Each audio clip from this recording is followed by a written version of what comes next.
അർജുൻ്റെ ഭാര്യ സഹോദരൻ രഞ്ജിത്ത് കൂടിയുണ്ട്. രഞ്ജിത്ത് ഒന്ന് വരൂ. എന്തെങ്കിലും സൂചന പറയുന്നുണ്ടോ? ഇല്ല, ഇവിടുന്ന് എന്നെ ഇപ്പം കയറ്റി വിടും. എന്നെ SI വരാമെന്ന് പറഞ്ഞിട്ടുണ്ട്. ഇപ്പം എനിക്ക് എന്നെ മാത്രമാണ് വിടാൻ പറഞ്ഞിരിക്കുന്നത്. അവിടെ ഗംഗാവാലിയിലോട്ട് നോക്കുകയാണോ? പുഴയിലാണ് ഇപ്പോൾ തെരച്ചിൽ നടക്കുന്നതാണ് ഇപ്പോൾ സാറ് പറഞ്ഞത്. അതുകൊണ്ടാണ് ഇപ്പം നിങ്ങളുടെ സഹായം, ഇവിടെയുള്ള ആൾക്കാരുടെ സഹായം വേണ്ടാന്ന് പറഞ്ഞിരിക്കുന്നത്. അല്ല, മുക്കത്തു നിന്നുള്ള ടീമൊക്കെ ഇന്നലെ വന്നിട്ടുണ്ട്. അവർക്കിതിൽ എക്സ്പെർട്ടൈസ് ഉള്ളവരാണ്. ഒന്നും ചെയ്യാൻ പറ്റില്ല, കാരണം നേവി ഓൾറെഡി സെർച്ചിങ് നടക്കുന്നുണ്ട്. ഇനി അവർക്ക് എന്തെങ്കിലും പോരായ്മ ഉണ്ട് എന്ന് പറഞ്ഞാൽ ചിലപ്പം ഞാൻ നോക്കട്ടെ. അവിടെ നിന്ന് അവരോട് ഡയറക്റ്റ് ചോദിച്ചു നോക്കിയാൽ അറിയാം. മേജർ സാർ ഉണ്ടാവും അവിടെ, ഞാൻ ചോദിച്ചു നോക്കാം. അവർ അത് അർജുൻ്റെ ഭാര്യ സഹോദരനാണ്. നേവി സംഘം കൂടുതൽ പേർ ഇങ്ങോട്ടേക്ക് എത്തുന്ന ദൃശ്യങ്ങളാണ് പ്രേക്ഷകർ കാണുന്നത്. ഡൈവർമാരാണ് എന്നാണ് അറിയാൻ കഴിയുന്നത്.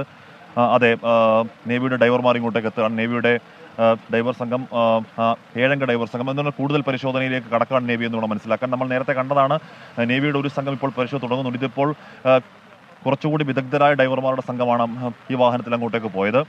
അതിൻ്റെ പിന്നാലെ നേവിയുടെ മറ്റൊരു വാഹനം കൂടി പോകുന്നുണ്ട്. ഇതിലും ഇതിനാവശ്യമായ സ്കൂബയ്ക്ക് ആവശ്യമായ അവരുടെ യന്ത്രവൽകൃത ബോട്ടുകളും കപ്പലുകളും ഒക്കെയാണ് അങ്ങോട്ടേക്ക് പോകുന്നത്. അപ്പോൾ നമ്മൾ മനസ്സിലാക്കേണ്ടത് ഗംഗാവാലി പുഴയിൽ നാവികസേനയുടെ കൂടുതൽ ശക്തമായ പരിശോധനയിലേക്ക് കടക്കുന്നു കാര്യങ്ങൾ എന്നുള്ളത് തന്നെയാണ്. ഇതിനോടകം തന്നെ ഗംഗാവാലി പുഴയിൽ നമ്മൾ ഈ കരയിലെ പരിശോധനയെക്കുറിച്ച് പറയുമ്പോൾ തന്നെ ഏതാണ്ട് സമാന്തരമായി തന്നെ ഈ നേവിയുടെ പരിശോധന അവിടെ നടന്നതാണ്. പക്ഷേ അത് ഒരു മിനിമൽ എമൗണ്ടിൽ മാത്രമായിരുന്നു. ഇന്നിപ്പോൾ അങ്ങനെയല്ല.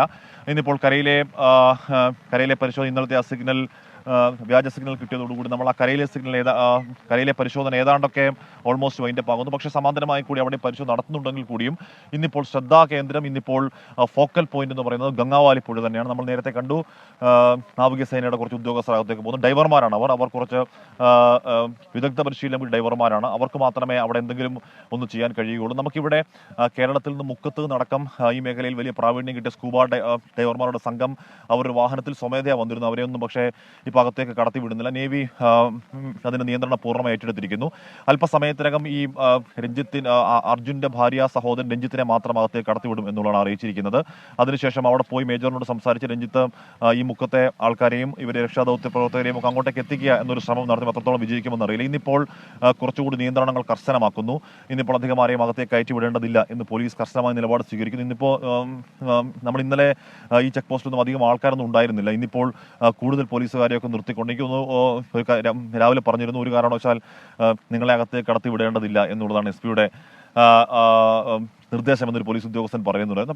അപ്പോൾ അങ്ങനെയുള്ള ഒരു നിയന്ത്രണത്തിന്റെ ഭാഗമായിരിക്കും. അപ്പോഴും മനാഫ് ചോദിക്കുന്നത്, നിങ്ങൾ എന്താണ് അവിടെ മറച്ചു വെക്കുന്നത്, എന്താണ് നിങ്ങൾക്ക് അവിടെ കാണിക്കാതിരിക്കാനുള്ളത് എന്ന് മനാഫ് ചോദിക്കുന്ന ചോദ്യം അപ്പോഴും പ്രസക്തമാണ്.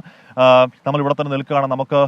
നമ്മൾ അകത്തേക്ക് കടന്നാലും ഇല്ലെങ്കിലും ആ ദൃശ്യങ്ങൾ കിട്ടുക എന്നുള്ളത് പ്രധാനമാണ്. നമുക്ക് അവിടുത്തെ പുഴയിലെ പരിശോധനയുടെ വിശദാംശങ്ങൾ, കരയിൽ നടക്കുന്ന പരിശോധനയുടെ വിശദാംശങ്ങൾ കിട്ടുക പ്രധാനമാണ്. കിട്ടും എന്ന് തന്നെയാണ് പ്രതീക്ഷ. നമ്മൾ അങ്ങോട്ടേക്ക് പോയാലും ഇല്ലെങ്കിലും നമ്മുടെ വാർത്ത തരുന്ന ചില ഉദ്യോഗസ്ഥരൊക്കെ അകത്തൊക്കെ ഉണ്ട്. എന്തായാലും ഇപ്പോൾ നടക്കുന്നത് ഗംഗാവാലി പുഴയിലെ പരിശോധനയാണ്. നേവിയുടെ കൂടുതൽ സംഘം ഇങ്ങോട്ടേക്ക് എത്തി. നേവിയുടെ കൂടുതൽ ഈ പരിശോധന സാമഗ്രികൾ എന്ന് പറയുന്നത് ഹൈ റെസൊണേറ്റിംഗ് സോണാർ പോലെയുള്ള കുറച്ചുകൂടി അപ്ഡേറ്റഡ് ആയിട്ടുള്ള കുറച്ചുകൂടി സാങ്കേതിക സഹായത്തിൽ പുഴയുടെ ഒരു 20 മീറ്റർ താഴെ അടിത്തട്ടിൽ കണ്ടെത്താൻ കഴിയുന്ന ഉപകരണങ്ങൾ ഉദ്യോഗസ്ഥർ വിദഗ്ധർ ഇങ്ങോട്ടേക്ക് എത്തേണ്ടതുണ്ട്.